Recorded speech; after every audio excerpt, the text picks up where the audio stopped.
Entre le Congo et les Émirats arabes unis, ce sont des relations fructueuses marquées par des échanges permanents entre les deux chefs d'État sur des questions d'intérêt commun.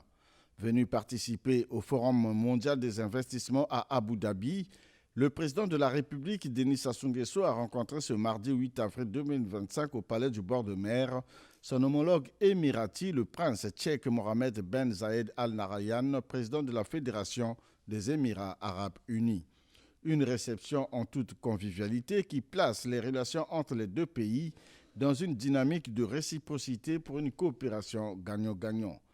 Les entretiens entre les deux dirigeants ont été, somme toute, l'occasion de raffermir ces relations établies en 2007 et qui reposent sur un certain nombre d'accords qui s'exécutent normalement.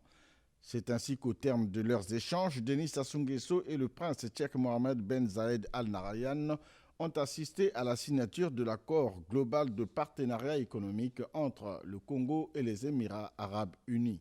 Il a été signé du côté émirati par le ministre du Commerce extérieur Ahmed Al-Zeyoudi et du côté congolais par le ministre des Finances, du Budget et du Portefeuille public, Christian Yoka.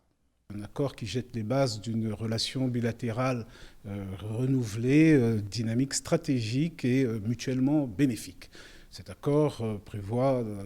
l'instauration d'une zone de libre-échange entre nos deux pays et l'identification d'un certain nombre de secteurs prioritaires, parmi lesquels les secteurs des industries extractives, le transport et la logistique, l'agriculture, le tourisme, encore l'économie digitale. Voilà à peu près les secteurs qui sont concernés par cet accord que nous allons maintenant nous employer non seulement à faire ratifier, mais ensuite à opérationnaliser.